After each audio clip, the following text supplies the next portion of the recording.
And we're continuing with the fourth chapter of Dragons in the Waters, which is called The Strange Game of Bridge. In the evenings, it was already looked upon as established procedure that after dinner, Forsyth Fair would play bridge with old Mr. and Mrs. Smith and Dr. Eisenstein.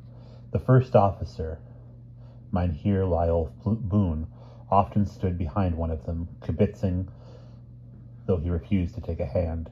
Simon, Polly, and Charles were sitting quietly in the background, finishing their sweet coffee, and in a pause in their conversation they heard Cousin Forsyth saying in his calm, reasonable way, "I'm not suggesting that we play for enormous stakes. After all, I doubt if any of us has either the money or the gambling instinct, but it's more fun if we play for a penny or two a point.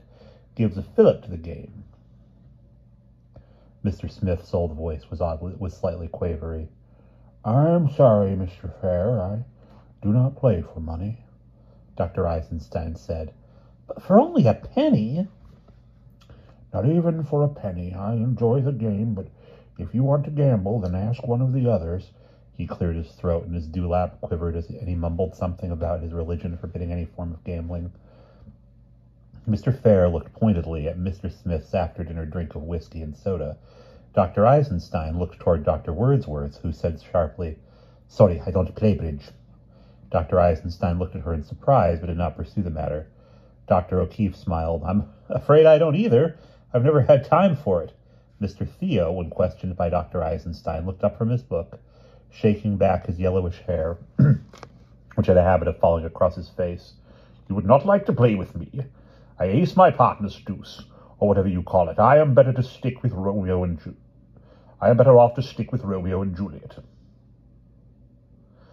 "One of Shakespeare's more inept plays," Forsyth Fair said. "He does not understand. The Latin temperament, the death of young lovers would have increased the enmity between Capulet and Montague rather than making peace." Mr. Theo made no comment, but returned to his reading. Mr. Fair turned to the first officer, who was leaning against the doorframe between salon and foyer. "Mynheer Bloom?" "No, thank you, no. I'm on duty in a few minutes." Old Mrs. Smith looked anxiously at her husband. "Oh, Dell, dear, couldn't you—" Her gnarled hands fluttered over the green felt of the card table. Mr. Fair shuffled the cards with an expert riffling. "No sweat, as the kids would say." Polly, Simon, and Charles exchanged glances. "We'll play as we have been doing, for points, no money. I've never wanted to disturb anybody's religious scruples. Now let's see, Dr. Eisenstein, you and I were 500 points ahead of the Smiths last night. Let's see if we can give them an even bigger trouncing tonight." Mr. Smith wiped the back of his neck with his handkerchief as though the room were extremely warm. As a matter of fact, the evening was breezy and quite cool. Jan ten Zwick, coming into the salon to see if more drinks were needed, noted the curtains blowing straight out from the prow windows and lowered them. "Let's go." Simon put down his cap. "I think I'll go on the upper deck and take a walk," Dr. Wordsworth announced in her penetrating voice. "I find that the Dutch food, delicious though it is, weighs heavily on me, especially that superb pastry. This afternoon I walked 175 laps. I doubt if it was 2 miles. The children rose, and Dr. Wordsworth preceded them into the foyer. Then turned down the starboard passage to the aft deck, from which she climbed up to the boat deck. Polly whispered, "I wonder if the captain's warned her about not standing between the rail and the boats." Charles said, "I like to sit there sometimes with nothing between me and the ocean, but I'm very careful." "You'd better be." Polly looked around. Dr. Wordsworth had vanished.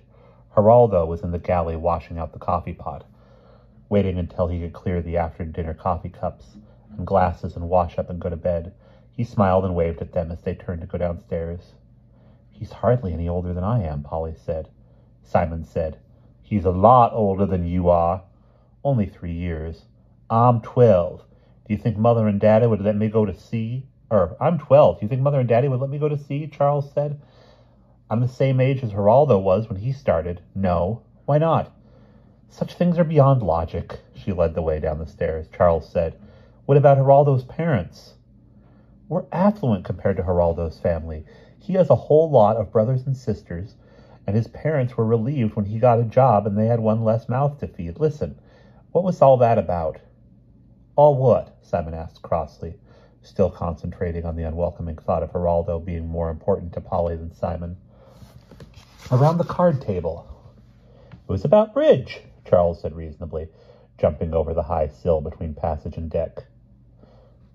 It wasn't just about bridge. They were all trying to pretend that it didn't really matter whether or not they played for money, but it did matter. Especially to Mr. Smith. Charles picked his way carefully through the dark shadows between cargo heading for the prow. "And Cousin Forsyth," Simon said. He did not understand Cousin Forsyth. Polly detoured around the hearse. "Adults are strange, and they seem stranger as I start to become one of them."